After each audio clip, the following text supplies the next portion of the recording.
ಒಣಮರದ ಗಿಳಿ ಒಂದು ಪಾಠವನ್ನು ಬರೆದವರು ಆರ್ ರಾ ಮಿತ್ರ ಅವರು. ಅವರ ಒಂದು ಕವಿ ಪರಿಚಯದ ಬಗ್ಗೆ ನಾವು ಇವತ್ತು ಈ ತರಗತಿಯಲ್ಲಿ ಅಭ್ಯಾಸ ಮಾಡೋಣ ಮಕ್ಕಳೇ. ಅವರು 1935ರಲ್ಲಿ ಮಂಡ್ಯ ಜಿಲ್ಲೆಯ ಅಕ್ಕಿಹೆಬ್ಬಾಳು ಎಂಬಲ್ಲಿ ಅವರು ಜನಿಸಿದರು. ಅವರು ಎಲ್ಲಿ ಜನಿಸಿದರು ಅಂತಂದರೆ ಮಂಡ್ಯ ಜಿಲ್ಲೆಯ ಅಕ್ಕಿಹೆಬ್ಬಾಳು ಎಂಬಲ್ಲಿ ಅವರು ಜನಿಸಿದರು. ಯಾರು? ಆರ್ ರಾ ಮಿತ್ರ ಅವರು. ಇವರ ಪೂರ್ಣ ಹೆಸರು ಏನಂತಂದರೆ ಅಕ್ಕಿಹೆಬ್ಬಾಳು ರಾಮಣ್ಣ ಮಿತ್ರ ಅಂತ ಅವರ ಪೂರ್ತಿ ಹೆಸರು. ಖ್ಯಾತ ವಾಗ್ಮಿಗಳಾದಂಥ ಇವರು ಕನ್ನಡದಲ್ಲಿ ಸ್ನಾತಕೋತ್ತರ ಶಿಕ್ಷಣವನ್ನು ಪಡೆದು ಉಪನ್ಯಾಸಕರಾಗಿ, ಬಳಿಕ ರೀಡರ್, ಪ್ರೊಫೆಸರ್, ಪ್ರಿನ್ಸಿಪಾಲರಾಗಿ ವಿವಿಧ ಕಡೆಗಳಲ್ಲಿ ಸೇವೆ ಸಲ್ಲಿಸಿದ್ದರು. ಅವರು ಏನು ಮಾಡಿದರು? ಅವರು ಉಪನ್ಯಾಸಕರಾಗಿದ್ದರು ಮತ್ತು ರೀಡರ್ ಆಗಿದ್ದರು, ಪ್ರೊಫೆಸರ್ ಆಗಿದ್ದರು, ಪ್ರಿನ್ಸಿಪಾಲ್ಗಳಾಗಿ ನಾನಾ ಒಂದು ವಿವಿಧ ಕಡೆಗಳಲ್ಲಿ ಅವರು ಏನು ಮಾಡಿದ್ದರು? ಸೇವೆಯನ್ನು ಸಲ್ಲಿಸಿದ್ದರು ಮಕ್ಕಳೇ. ಅದೇ ರೀತಿಯಲ್ಲಿ ಸಾಹಿತ್ಯ ಕ್ಷೇತ್ರದಲ್ಲೂ ಇವರ ಒಂದು ಸಾಧನೆ ಅಸಾಮಾನ್ಯವಾಗಿದೆ. ಒಂದು ಸಾಹಿತ್ಯ ಕ್ಷೇತ್ರದಲ್ಲಿ ನೋಡೋದಾದರೆ ನಾವು ಅವರ ಒಂದು ಸಾಧನೆ ಏನಾಗಿದೆ? ಅಸಾಮಾನ್ಯವಾದಾಗಿದೆ.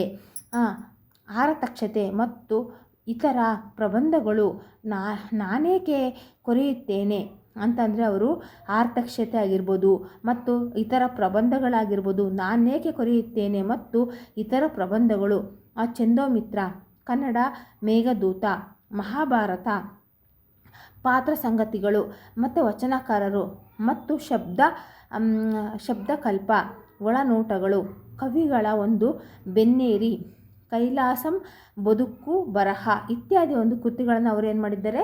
ರಚಿಸಿದ್ದಾರೆ ಮಕ್ಕಳೇ. ಯಾರು ರಚಿಸಿದ್ದಾರೆ?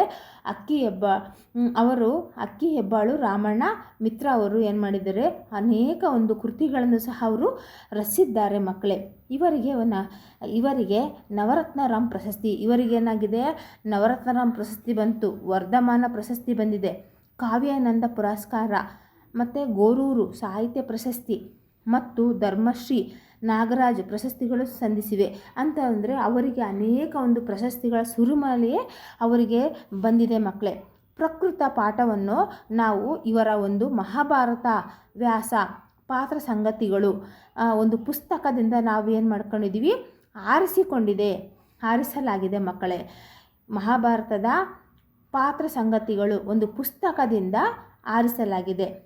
ಈ ಒಂದು ಕವಿ ಪರಿಚಯ ನಿಮಗೆ ಇಷ್ಟವಾದಲ್ಲಿ ಪ್ಲೀಸ್ ಕನ್ನಡ ಫಾರ್ ಲಿಟರೇಚರ್ಸನ್ನು ಲೈಕ್ ಮಾಡಿ, ಶೇರ್ ಮಾಡಿ, ಮೇಲೆ ಕಾಣುವಂಥ ಬೆಲ್ ಐಕಾನನ್ನು ಪ್ಲೀಸ್ ತಪ್ಪದೆ ಪ್ರೆಸ್ ಮಾಡಿ. ಧನ್ಯವಾದ.